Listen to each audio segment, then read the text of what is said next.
Sí. Gracias al Señor de que nuestro edificio ya ha soportado el tercer fuerte movimiento y va a seguir en pie.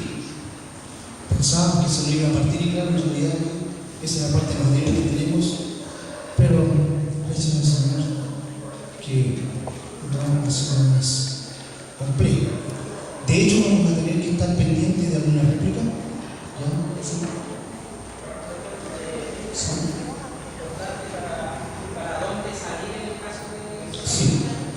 Esa parte que está al costado izquierdo no nos está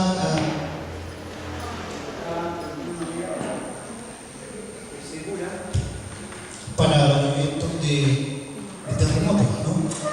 Así que no hay problema en cuanto a eso y la otra vía de escape es la salida. Esa parte de la columna está tan sólida que no hay problema para que ustedes no se sientan un poco nerviosos.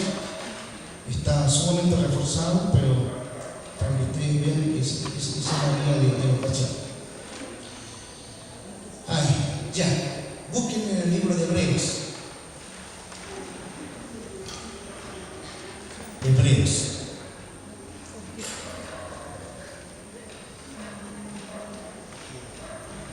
Capítulo 13.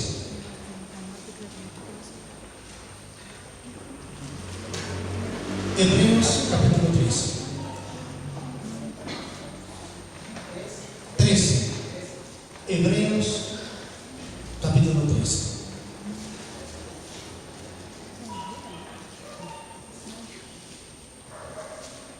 Decirles de que la carta universal de Hebreos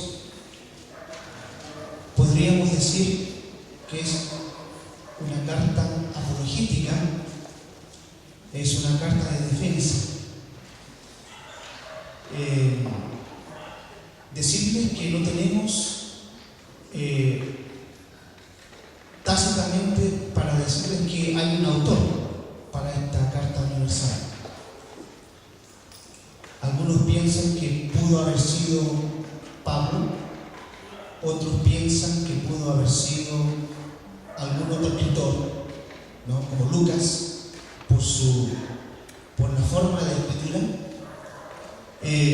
pero se mantiene en anonimato el autor de esta carta universal, la carta de Hebreos.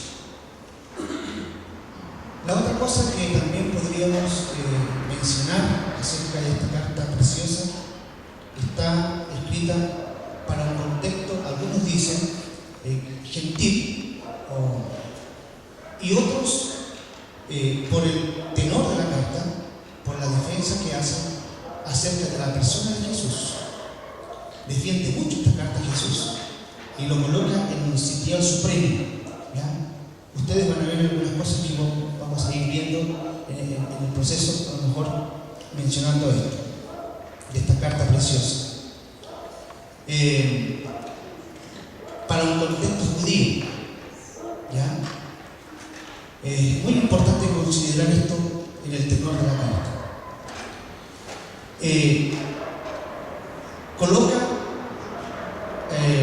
esta carta a Jesús por sobre los ángeles,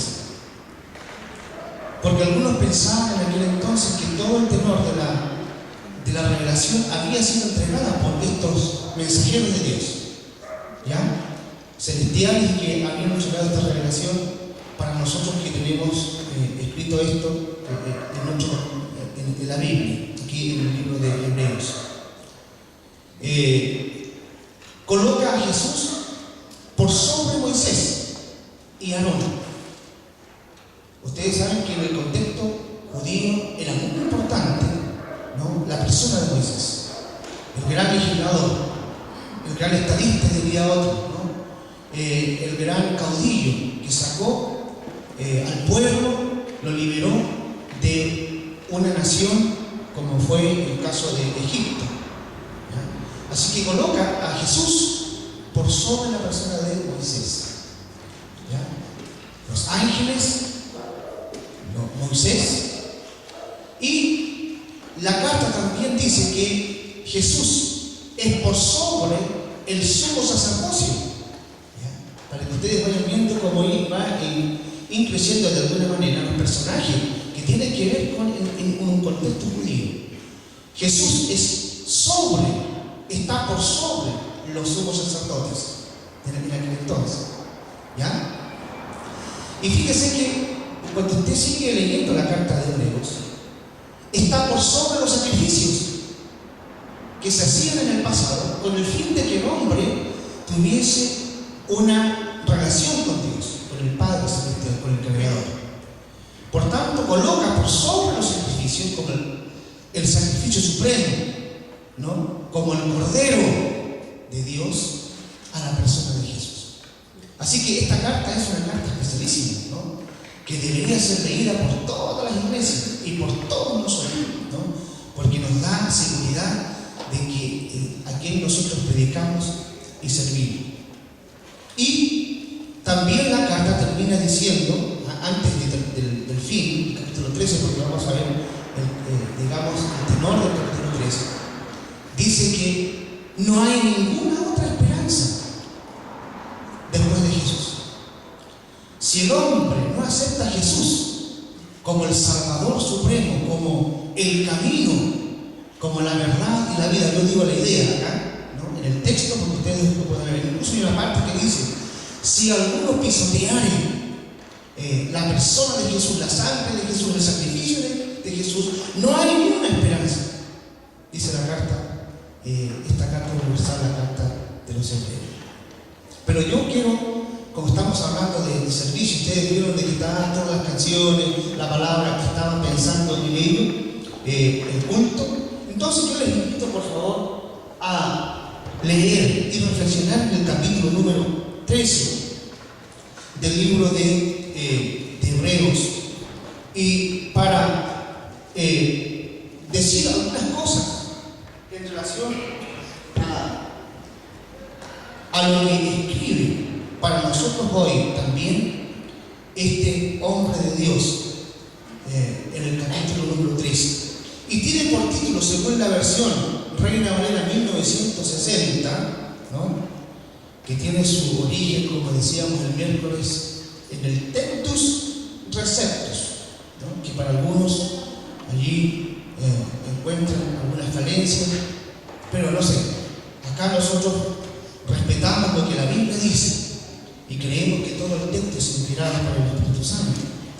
Y el texto sagrado dice lo siguiente, por favor, ustedes pueden leer conmigo ahí en silencio.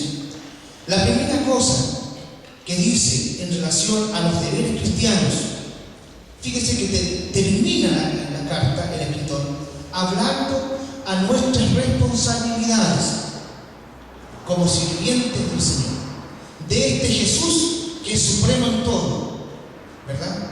Que tiene toda autoridad y que no hay nada que pueda compartir su deidad y su espacio de Dios. El escritor dice: ahora tenemos nosotros deberes que cumplir. Amén. Está siguiendo, porque ese es el tenor del capítulo 13. Hay deberes que cumplir como iglesia, como seguidores del Señor Jesucristo, nuestro Dios. Y la primera cosa que la palabra allí nos invita a vivir es: permanezca el amor fraternal. ¿Me siguen, verdad? Permanezca el amor fraternal. Y el texto de oro, diría, de este culto es el versículo 2. No os olvidéis de qué cosa, de la hospitalidad. Dice: sí, porque algunos sin saber hospedaron ¿qué cosa? Ángeles. Y dice la palabra: acordaos de los presos, como si estuvieseis presos juntamente con ellos, y de los maltratados, como también vosotros mismos estáis, agrego yo, maltratados en el cuerpo. Honrosos sean todos el matrimonio y el lecho sin mancilla, pero a los fornicarios y a los adúlteros los juzgará el Señor. Sean vuestras costumbres sin avaricia, contentos con lo que tenéis ahora, porque Él dijo, no te desampararé, una promesa, ni te dejaré, ¿verdad? Ni te dejaré. Yo creo que todo lo que estamos viviendo hoy día, lo que ocurrió recién, eso nosotros ya lo tenemos asumido en nuestro corazón, en nuestra conciencia, lo tenemos ya en las venas, ¿verdad? Todas las cosas que están y van a ocurrir en este tiempo, queridos hermanos, aunque para algunos parte de la Biblia es mito, está en las Escrituras y tiene que cumplirse. Y tendrán que venir muchas cosas, dolores y tormentos, pero la iglesia, su fe tiene que estar puesta en el Señor. Por lo tanto, Él dice, hermanos y amigos, no te desampararé ni te dejaré. De manera que podemos decir confiadamente, versículo, ¿verdad? Confiadamente, el Señor es mi ayudador. No temeré. El salmista dice en el capítulo 23, dice, no temeré mal alguno, porque tú estarás conmigo. Amén. Tu vara, tu callado me infundirán aliento. Siempre leemos estos textos cuando las personas fallecen o ya no están con nosotros, y para decirle a las personas, tomen fuerza en el Señor.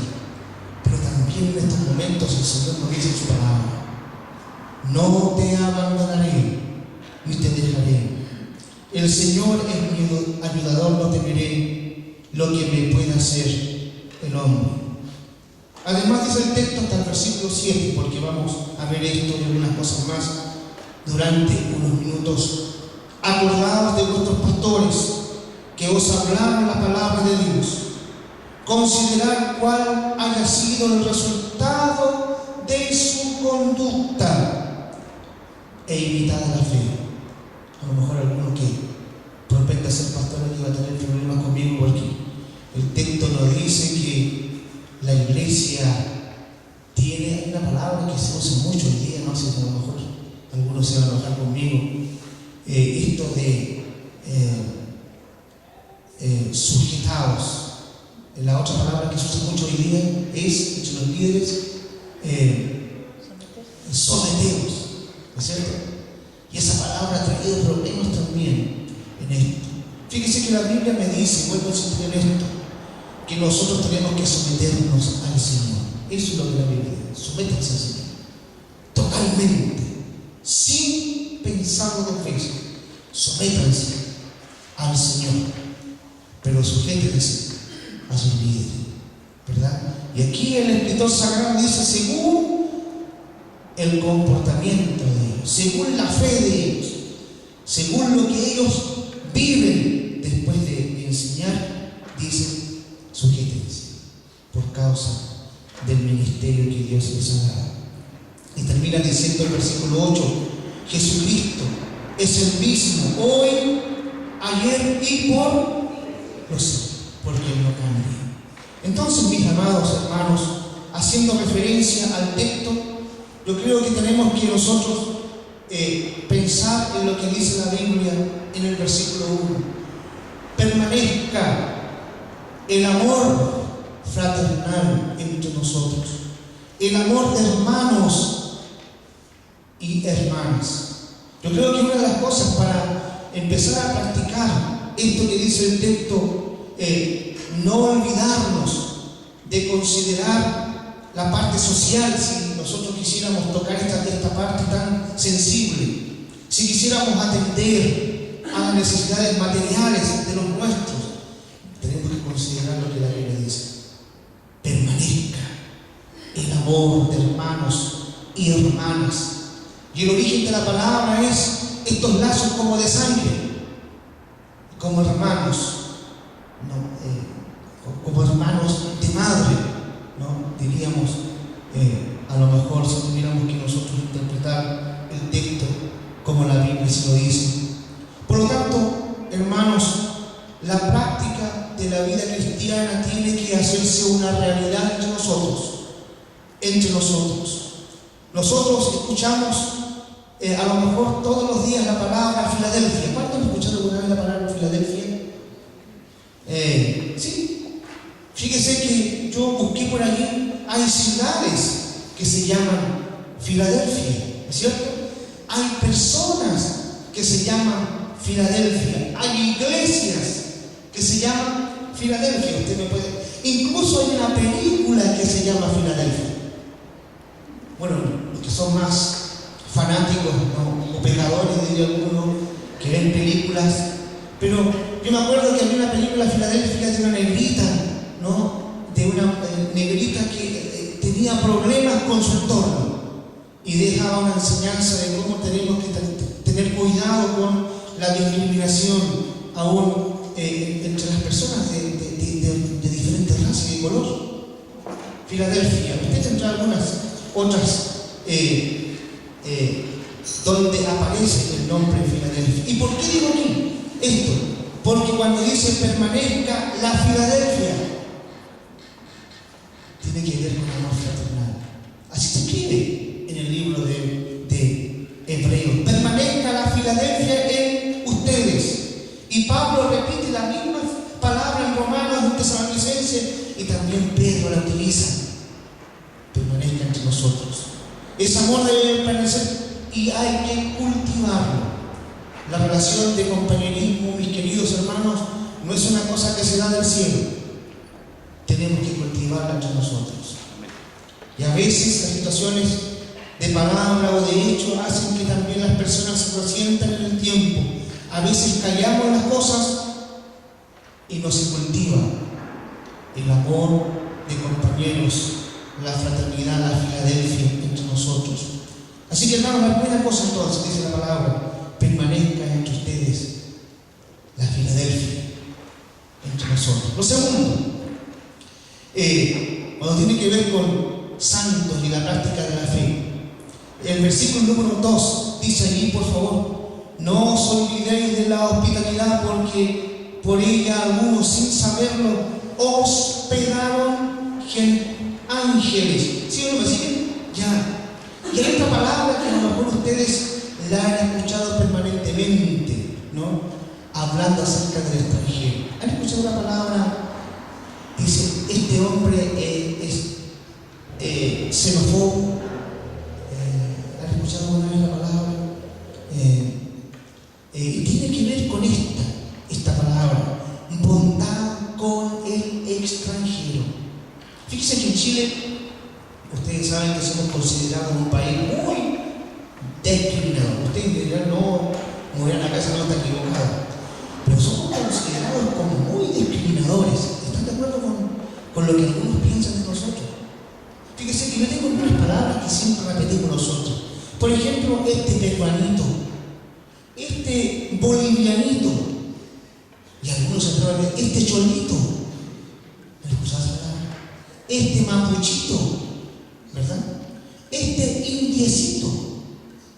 Y algunos, yo uso la palabra así en diminutivo, pero ustedes han escuchado otras palabras que demuestran, aunque no queramos reconocer lo que somos, discriminadores.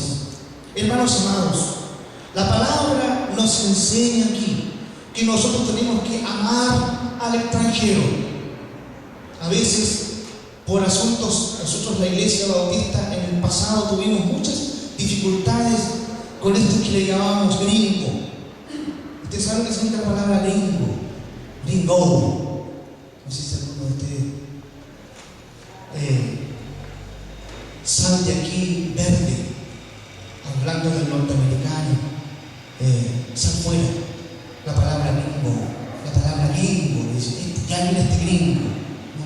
Qué pesado este gringo.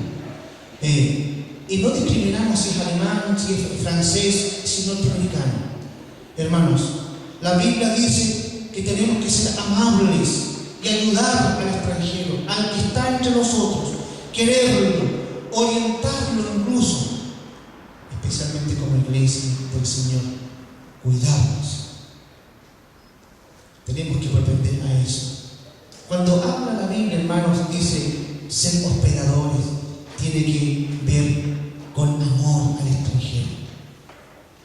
Amén. Usted ve el versículo 2, no os olvidéis del amor al extranjero, dice la hospitalidad.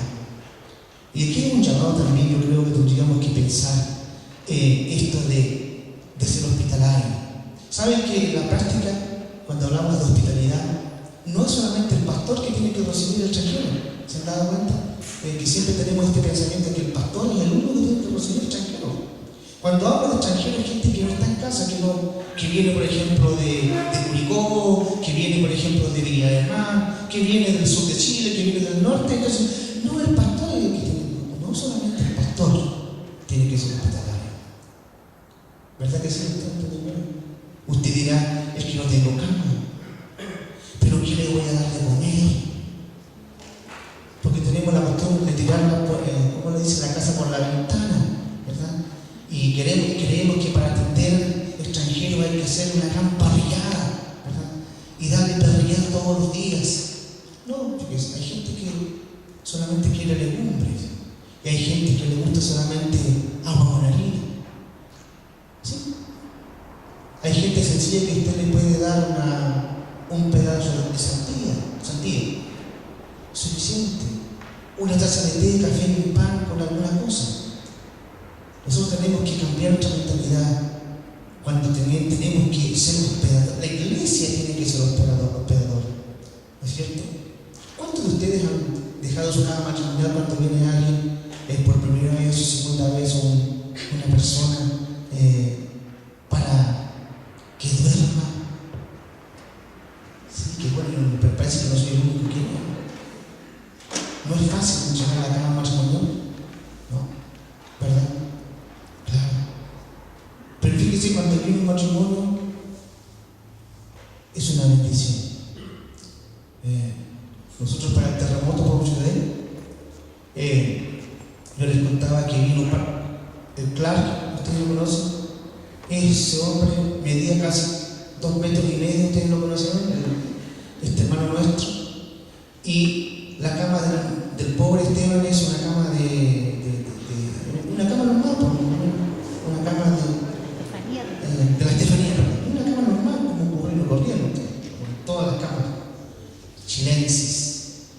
Así que cuando me dijeron, puedes darle alojamiento a este griego, entonces la primera cosa que vi es su estatura, y pensé, ¿dónde lo vamos a colocar? Pero fíjense que ese hombre, cuando le pasamos la cama de nuestra hija, roncaba de una manera salvaje, porque estaba descansado después de haber dormido en el piso una semana. ¿Sí? Así que era descansar nada más. Y después me dijo, oye, podríamos recibir el equipo completo en tu casa. Y después dije yo, pero es que nuestra casa es humilde, no es una casa con tanta. Entonces con mi esposa le dijimos, sí, que vengan. Y durmieron en el suelo. ¿Y qué les ofrecimos nosotros? Solamente la calefacción, porque todo estaba a la mano para ellos, su comida y todo, no había necesidad, solamente querían un espacio para estar juntos. Hospedadores. Amén, ¿me siguen? No es necesario. Uno tantos problemas se hace para hospedar al hermano. La Biblia nos enseña, no os olvidéis de la hospitalidad, porque algunos, sin saberlo, hospedaban a ángeles, ¿no? Haciendo referencia a Abraham y su esposa y a otros. En tercer lugar, versículo 3, por favor, allí. Acordaos de los presos. ¿Me siguen, verdad? Acordaos de los maltratados, como que también vosotros mismos estáis maltratados en el cuerpo. Y aquí también se usa una palabra que es complicada. No la voy a decir en griego, pero se usa una palabra y tiene que ver como si estuviéramos presos con ellos.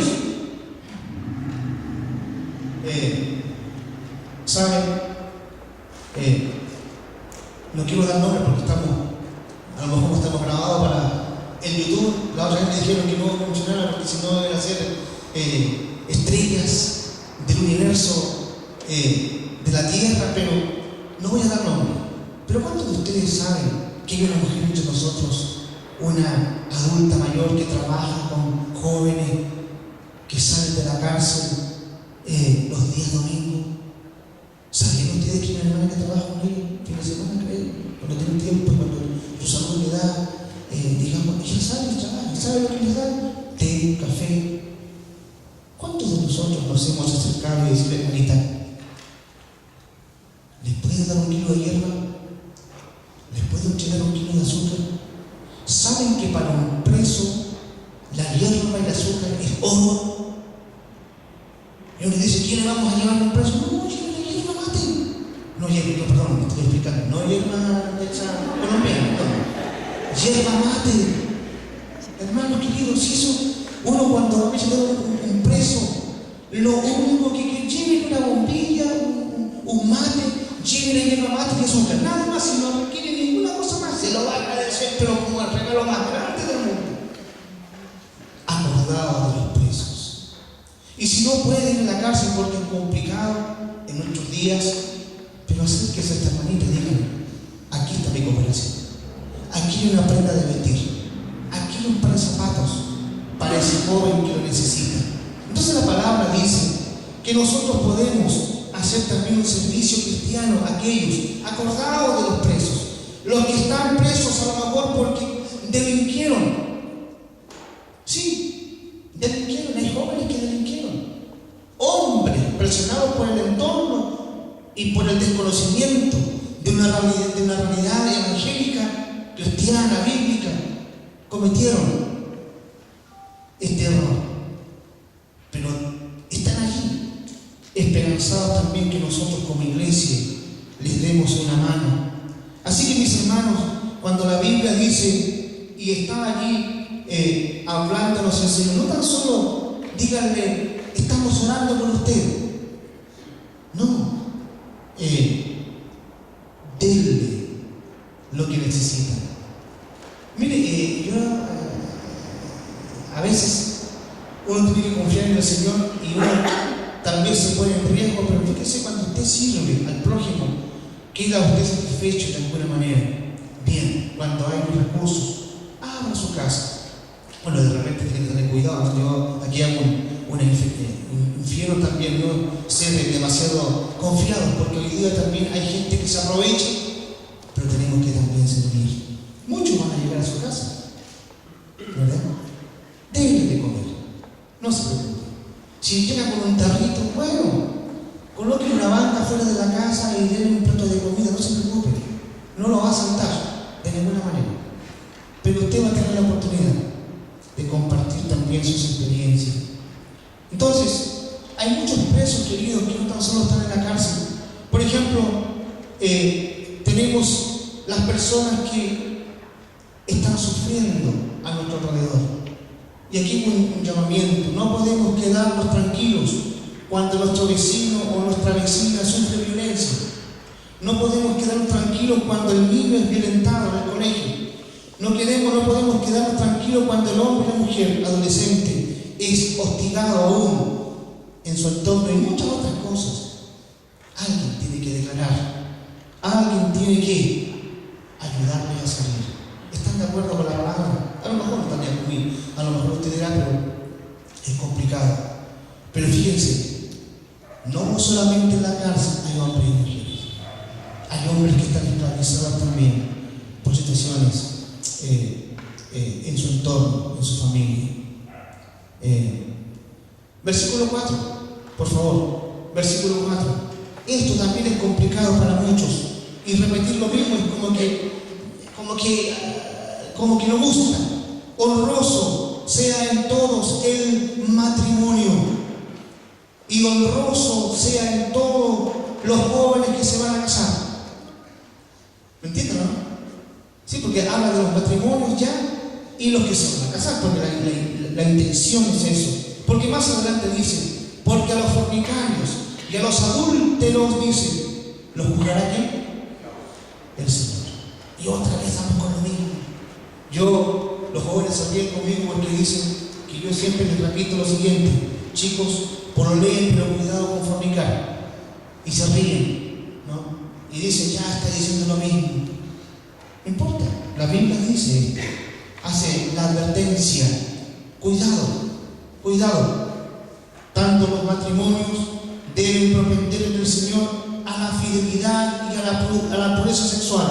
No están autorizados, ¿no?, a romper los compromisos que usted ha pactado delante de Dios con la compañera de sus días.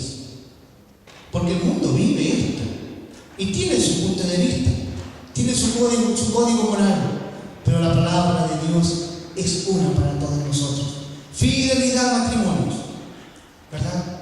Así que si está cansado porque tiene 40 años, cuidado, porque hay algunos que andan por ahí diciendo, no, cabrito, no te orgulles porque hay una crisis del primer año, crisis matrimonial, dicen algunos, la crisis de los 7 años, la crisis de los 20 años, la crisis de los 25 años, la crisis de los 50 años, la crisis de los 30 años. Esa es una cosa diabólica nada más. Eso es solamente para justificar, nada más que para justificar la carnalidad. ¿Me entienden? Somos llamados a vivir la fidelidad como compañeros y compañeras hasta el tiempo en que el Señor nos llame. No se aceptan casados impuros y tampoco se aceptan solteros impuros. ¿Me entienden? Así dice la Biblia. Y si aquel casado quiere vivir la vida como el mundo le dice que viva, porque a lo mejor va a tener adrenalina y no va a ser mejor, quiero decirles que aquel que le gusta vivir este pensamiento está en peligro, porque el que va a juzgar no va a ser el pastor ni la iglesia, le va a juzgar el Señor. Y ahí está el problema, ¿no es cierto? La mano de Dios estará presente allí. Entonces, vean junto conmigo, honroso sean todos los matrimonios, honroso el matrimonio, y tenemos que orar por los matrimonios. ¿Amén? Y también oren por el pastor que también está matrimoniado. Yo voy a cumplir el próximo libro. No, este año. Mire, ya me olvidé. Me he pasado tanto ahí que me olvido, pues quiero hacer. Vamos a cumplir 25 años de casado. ¿Así o no? Ya, 25 años de casado. Y no les voy a decir nada, pero si estamos todos juntos aquí con esta cantidad, vamos a celebrarlo aquí en el templo si el Señor nos dice una cosa en el mes de noviembre. Prepárense, vamos a tener aquí una fiesta, ¿no?, de celebración y de renovación de compromisos con el Señor. Muy bien, versículos 5 y 6, por favor. Otro consejo de parte del Señor. Fíjense, deber cristianos. Sean vuestras costumbres sin avaricia, contentos con lo que tenéis ahora. Y esto es muy difícil. Sobre todo, les digo, a las damas que tienen que construir todos los días. Diría alguno, esa palabra me gusta que yo diga a mi esposa, pero construir, esta palabra chilensis, ¿no?, el puchero todos los días, ya lo dije. Pero la palabra puchero es una palabra argentina también, ¿verdad? Ahí, ¿saben ustedes cómo es el puchero argentino? Es huesos sin carne, y ahí le colocan papas, mandioca, y le colocan todo tipo de calabaza, de todo lo que usted quiera allí, y un poquito de arroz, y queda, pero fenomenal. ¿Cuántos de nosotros hemos cocido huesos sin carne? No, pero esa comida no es de... No, por pastor, estamos reuniendo. No, fíjense, sí, yo compro huesos de 1.000 pesos, chiquillos por 1.000, y ahí lo compartimos con las mascotas y de lo que quieran nosotros. No pasa nada. Y sobre todo las panchucas. ¿Cuánto han hecho alguna vez panchucas? Perdónenme. Ah, ya. Entonces estamos bien. Esa comida dieron algunos un nivel bajo, ¿no? Es muy rico. Pero con huesos. Pero quiero decir, contento. Hermanitas, aquí yo apelo a ustedes, hermanas, contentas. Yo sé que es difícil. Y a veces se llora. Porque también nosotros hemos pasado por eso. Se llora de repente, ¿sí? Porque no hay cómo armar el día. Porque a veces es difícil. Pero fíjese que la palabra de Dios nos enseña con lo que tenemos. Aunque usted no lo quiera creer, pero si es palabra de Dios, no quiero decir que se aferra a esto. Sean vuestras costumbres sin avaricia. No esté mirando lo que tiene el otro, no esté pensando, porque esto lo va a desgastar mentalmente. Contentos con lo que tenéis ahora, porque Él dijo lo siguiente: no te desampararé ni te. Vive Dios que esta palabra es una palabra de virtud y es una realidad, hermanos. Y no se lo digo como una palabra cliché, porque lo hemos vivido. Y cada uno de nosotros sabe, con lo poco o con lo mucho, el Señor siempre se provee. Y siempre envía. No sé de dónde saca el Señor, pero envía para nuestro sustento. Pero vuestras costumbres, dice la palabra, tienen que ser sin avaricias, contento con lo que usted tiene. Y tenemos aquí hermanos que yo sé que sus fuentes laborales se habían proyectado y están proyectando y a veces no resulta. Y es doloroso, yo entiendo eso, es muy doloroso, a veces es desesperante. Pero el Señor, vive el Señor, tenga esta palabra en su corazón. Él no nos deja y al Señor no nos desampara. Y aquí hago un llamado incluso a la iglesia. Dios no envía los kilos de azúcar del cielo. Los kilos de arroz, hermanos queridos, no caen del cielo. Y tampoco salen como el ají que tiene plantado Marcelo. Ahí no aparece en la tierra. No. El Señor bendice a las familias de la iglesia a través de la iglesia. Y la iglesia es usted. Por eso yo he colocado en el Facebook, hermanos, no se olviden. Traiga su kilo de amor este domingo. Y el canasto está vacío. Lo ven ustedes lleno, ¿no? Rebosante, incluso por lo que yo. No es para mí, no. Es para el servicio de las familias que necesitan. ¿Me entienden, querido hermano? Por favor, les pido en el nombre de Cristo. Aquí están los deberes cristianos. Los deberes cristianos están aquí. Hermanos amados, Dios va a bendecir su familia a través de la iglesia. Dios le va a dar la medicina a través de la iglesia, aunque usted no lo crea. Sí, no basta solamente con orar. Hay que accionar. Hay que accionar. Fíjense, yo creo que voy a morir pobre. Yo no voy a tener nunca auto. Estamos luchando por tener nuestra casa. Sí, vamos a tener la casa.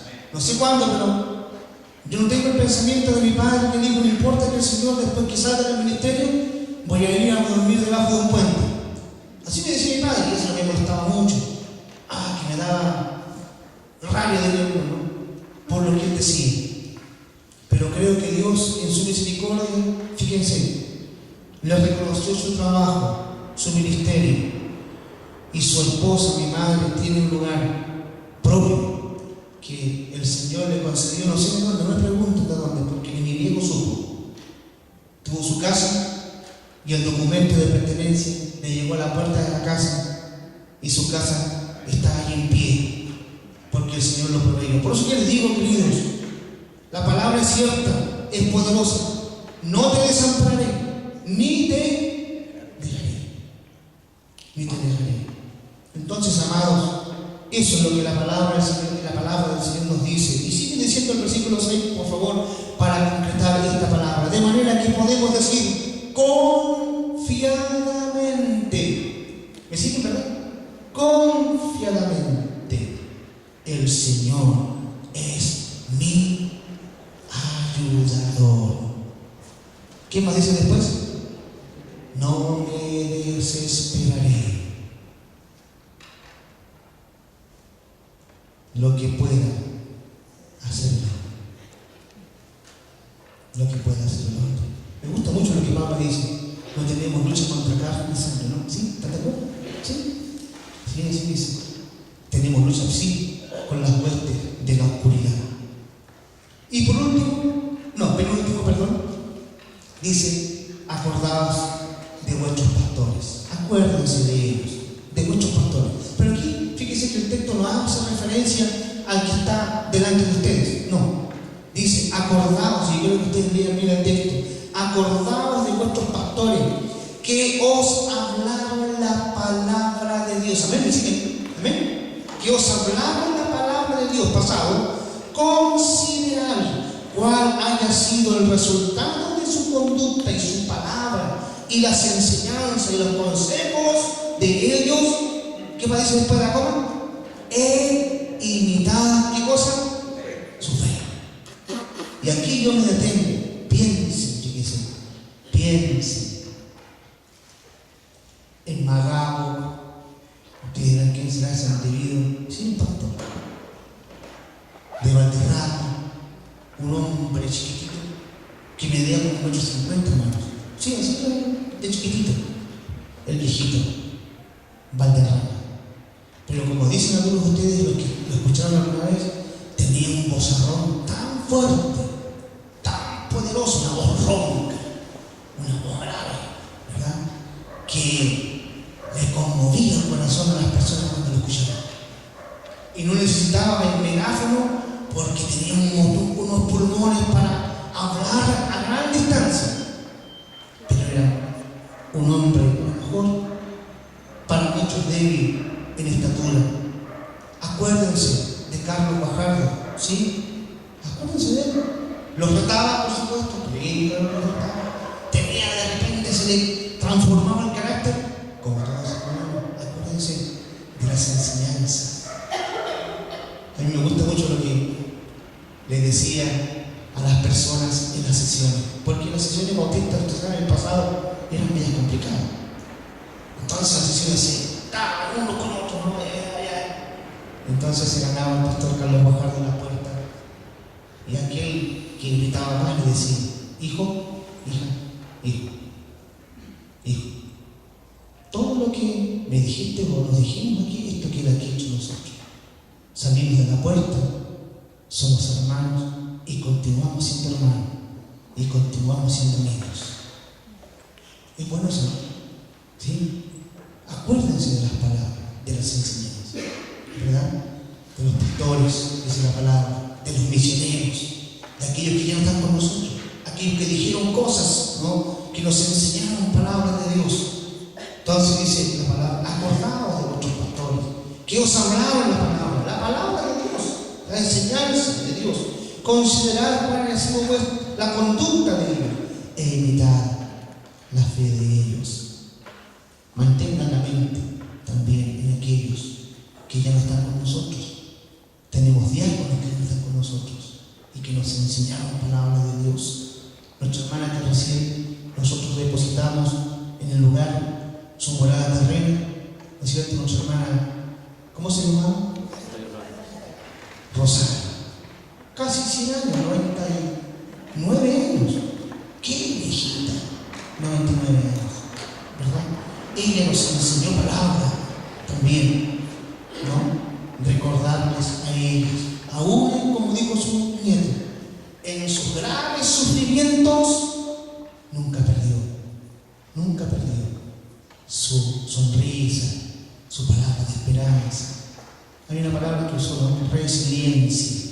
Fue capaz, digo yo en el Señor, de trastocar lo doloroso y lo convirtió en algo positivo. Ojalá en la iglesia también aprendamos de los nuestros de esta manera. Y tenemos la máxima enseñanza, el cual, recordad, versículo 8, podemos leer todos juntos, ¿verdad? Termino con esto, ya termino, no se preocupen, termino. Versículo 8, ¿qué dice todo juntos? Jesucristo es el mismo ayer y hoy. ¿Lo creen ustedes? Jesucristo no cambia. Sécase la hierba, se marchita la flor, pasa los pastores, pasa las vidas, pero el Señor permanece para siempre. Los edificios caen, todo va a caer, va a terminar, pero el Señor permanece para siempre. Si no tenemos nada en cualquier momento, no se preocupe. No. Como dijo Moody, tenemos la tremenda catedral universal llena de estrellas, en la cual nos cobijaría y seguiremos predicando el mensaje de esperanza. Muy bien, del siglo XIX por ahí, un hombre de Dios que tiene un poderoso testimonio. Fíjense que termino con esto, ¿no? Este hombre dice la historia que llegó ebrio, completamente empapado de alcohol, vez un culto evangelístico. Se sentó atrás. Cosa increíble, hermanos, aquí que no he visto gente que llegue empapada en alcohol como en el sur de Chile. Si ustedes, aquí no hemos tenido el comportamiento de sacar borrachitos, ¿no? Parece que tienen miedo. Yo creo que nunca vamos a tener a lo mejor la experiencia, pero es interesante. Y este hombre llegó empapado en alcohol. Escuchó el mensaje y llegó a ser un gran hombre de Dios, muy lindo, ¿no? Y como otros que en el tiempo han sido una bendición